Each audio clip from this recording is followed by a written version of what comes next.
بسم اللہ الرحمن الرحیم۔ السلام علیکم۔ جب 19 رمضان کو مسجد کوفہ میں امام علی علیہ السلام کی اذان گونجنے لگی تو پوری کائنات میں سوگ برپا ہو گیا۔ چرند پرند جنات چیخنے لگے اور حضرت جبرائیل علیہ السلام تمام انسانوں سے کہنے لگے کہ اے انسانوں، آج آخری مرتبہ علی کی آواز میں اذان سن لو۔ مولا علی علیہ السلام اذان دے کے مصلی عبادت پہ آئے۔ اللہ کی عبادت کر رہے تھے، جیسے ہی آپ نے سجدہ کیا تو عبد الرحمن ابن ملجم زہر سے ڈوبی ہوئی تلوار امام علی علیہ السلام کے سر پہ دے مارتا ہے۔ مسجد کوفہ میں قیامت برپا ہو گئی۔ تمام چاہنے والے سر پیٹنے لگے۔ امام علی علیہ السلام کا مصلی خون سے رنگین ہو گیا۔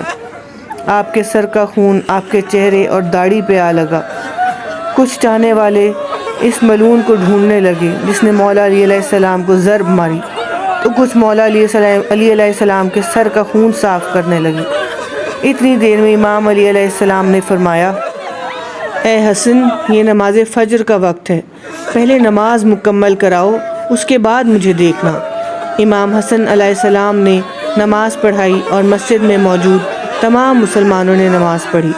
جیسے ہی نماز ختم ہوئی تو عبد الرحمن ابن ملجم، جس نے مولا علی علیہ السلام کے سر پہ وار کیا تھا، اس کو پکڑ کے امام کی خدمت میں لایا گیا اور کچھ چاہنے والے شہد کا شربت بنا کے پاس لے کے آئے۔ جیسے ہی امام علی علیہ السلام نے اپنے قاتل کے چہرے پہ خوف دیکھا تو اپنے چاہنے والوں سے فرمانے لگے کہ اس شربت کی مجھے ضرورت نہیں، بلکہ میرے قاتل کو ضرورت ہے، یہ شربت اسے پلا دو، اور دیکھو اس نے مجھ پہ ایک وار کیا ہے، اس پہ بھی ایک ہی وار کرنا، اور اگر یہ زندہ بچ جائے تو اسے آزاد کر دینا۔ دیکھو اگر یہ اس وار سے مر جائے تو اس کے جسم کے اعضاء نہ کاٹنا، کیونکہ میں نے اللہ کے رسول صلی اللہ علیہ وسلم سے سنا کہ اللہ کے نزدیک سب سے بدترین انسان وہ ہے جو مرے ہوئے انسان کے جسم کے حصے کاٹتا ہے۔ بس آپ یہ فرمانے لگے اور تمام چاہنے والے آپ کے عدل و انصاف کو دیکھ کے رونے لگے۔ پھر آپ فرماتے ہیں، حسن، حسین، عباس، چلو مجھے اپنے گھر لے کے چلو۔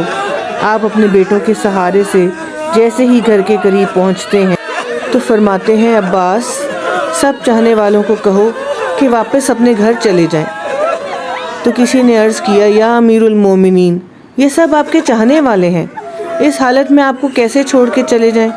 امام علی علیہ السلام نے فرمایا، کیونکہ میری ضربت کی خبر مجھ سے پہلے میرے گھر پہنچ چکی ہے اور میری بیٹیاں زور زور سے رو رہی ہیں۔ میں نہیں چاہتا کہ میری بیٹیوں کی آواز میرے چاہنے والوں کے کانوں تک پہنچے۔ بس تمام چاہنے والے وہیں رک گئے اور امام علی علیہ السلام گھر تشریف لے گئے۔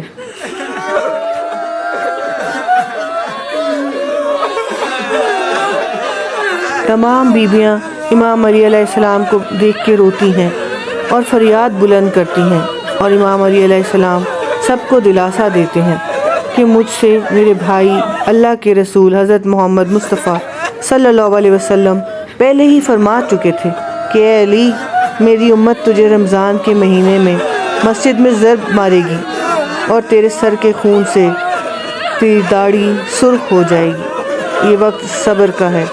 آپ کو بستر پہ لٹایا گیا۔ تاریخ نے لکھا، جیسے ہی طبیب نے امام علی علیہ السلام کو دیکھا تو وہ چیخ کے رونے لگا اور فرمانے لگا کہ وہ ضرب زہر میں ڈوبی ہوئی تھی اور زہر مولا علی علیہ السلام کے پورے جسم میں پھیل چکا ہے، جتنا ہو سکے آپ ان کو دودھ پلائیں۔ بس جیسے ہی یہ خبر کوفے کی گلیوں تک پہنچی تو کوفے کے یتیم بچے اپنے اپنے حصے کا دودھ لیے امام علی علیہ السلام کے گھر پہ آتے ہیں اور باوجہ بلند کہتے ہیں، یا حسن، یہ ہمارے حصے کا دودھ ہمارے مولا کو پلائیں، دوسری مرتبہ یتیم ہونا نہیں چاہتے۔ امام علی علیہ السلام بستر شہادت پہ بھی مسلسل اللہ کا ذکر کرتے رہے۔ بس جیسے ہی 19 کا دن ختم ہوا، 20 رمضان کی رات آئی، آپ فرمانے لگے کہ اب میرے حجرے میں کوئی بھی نہ آئے، کیونکہ پوری دنیا کے جنات و فرشتے مجھ سے ملنے آ رہے ہیں۔ اور پھر جیسے ہی 20 رمضان کا سورج طلوع ہوا تو آپ امام حسن علیہ السلام سے فرمانے لگے، اے حسن، جاؤ میرے تمام چاہنے والوں سے کہو کہ اپنے امام کا آخری دیدار کر لیں۔ آپ کے عقیدت مند قطار بنا کے جیسے ہی آپ کی زیارت کے لیے گھر میں داخل ہوئے تو دیکھا کہ زہر پھیلنے کی وجہ سے آپ کا چہرہ پورا زرد ہو چکا ہے۔ سب چیخ چیخ کر رونے لگے۔ امام علی علیہ السلام فرمانے لگے، پوچھو جو پوچھنا چاہتے ہو، کیونکہ میں علی زمین کے رستوں سے زیادہ آسمانوں کے رستے جانتا ہوں۔ پوچھ لو، جب تم مجھے اپنی آنکھوں سے نہیں دیکھو گے تو پچھتاؤ گے کہ کاش کچھ اور پوچھ لیتے۔ کسی عقیدت مند نے سوال کیا، کسی نے جواب لیا، کوئی زیارت کرتا رہا، بس جیسے عقیدت مند جانے لگے۔ امام علی علیہ السلام نے فرمایا، حسن، میرے پورے خاندان کو میرے حجرے میں لے کے آؤ۔ امام علی علیہ السلام نے وصیتیں کی اور فرمایا، اب اس خاندان کا وارث میرا بیٹا حسن ہے، جو یہ کہے اسے ماننا۔ اور امام حسن سے فرمایا، اے حسن، جتنا ہو سکے اپنی زبان و کردار سے محبت اور امن کا پیغام دیتے رہنا۔ اپنے نانا کی صلح حدیبیہ کو یاد رکھنا۔ کوشش کرنا کہ مسلمان کا دشمن نہ بنے اور تقویٰ سے دور نہ ہونا۔ اگر دنیا تمہارے قریب آئے بھی تب بھی اسے دل نہ لگانا۔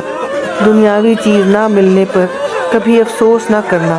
ہمیشہ حق سچ کی بات کرنا۔ مظلوم کی مدد کرتے رہنا۔ حسن، حسین، جہاں تک ہو سکے میرے اس پیغام کو ہر ایک تک پہنچانا کہ اپنے کام ذمہ داری سے کرتے رہیں اور اپنے درمیان تعلقات کو اچھا بنائے رکھیں، کیونکہ میں نے تمہارے نانا حضرت محمد مصطفیٰ صلی اللہ علیہ وسلم سے سنا ہے کہ لوگوں کے بیچ میں صلح کروانا ہزاروں سالوں کے روزے نماز سے بہتر ہے، اور یتیموں کے بارے میں اللہ سے ڈرتے رہنا کہ کبھی وہ بھوکے نہ رہیں، اور پڑوس میں رہنے والوں کا خیال رکھنا، کیونکہ اللہ کے رسول پڑوسیوں کے بارے میں بار بار اتنی نصیحت کرتے کہ لوگ سمجھنے لگتے کہ شاید اللہ کے محبوب ان کو ہمارا وارث بھی بنانا چاہتے ہیں۔ اور قرآن کو سمجھنے اور اس پہ عمل کرنے میں دیر نہ کرنا، ایسا نہ ہو کہ دوسرے قرآن کو سمجھ کے تم پہ حکومت کرنے لگے۔ نماز کے بارے میں اللہ سے ڈرتے رہنا، کیونکہ وہ تمہارے دین کا ستون ہے، اور اللہ کے گھر کی حفاظت کرنا، کیونکہ وہ تمہاری پہچان ہے۔ اللہ سے ڈرو، اپنی جان، مال اور زبان کے بارے میں نہ کسی کا مال غصب کرو، نہ کسی کو ہاتھوں اور زبان سے تکلیف دو، ایک دوسرے کی مدد کرتے رہنا، اور خبردار، سب مسلمان ایک دوسرے سے جڑ کے جینا، ورنہ تم پہ وہ لوگ مسلط ہو جائیں گے۔ اگر تم فریاد بھی کرو گے تب بھی تمہاری آواز سننے والا کوئی نہ رہے گا۔ اور سارے عبد المطلب کے بیٹوں کو خبردار کر دو کہ اگر اس ضرب سے میری شہادت ہو جائے تو میرے قاتل کو بھی صرف ایک ہی ضرب مارنا، اگر وہ بچ جائے تو اسے آزاد کر دینا، اگر وہ مر جائے تو اس کے جسم کی بے حرمتی نہ کرنا، اس کے جسم کے حصے نہ کاٹنا، کیونکہ میں نے اللہ کے رسول سے سنا کہ زمین کا بدترین عمل یہ ہے کہ کسی مرے ہوئے کے جسم کو کاٹا جائے، چاہے وہ پاگل کتا ہی کیوں نہ ہو۔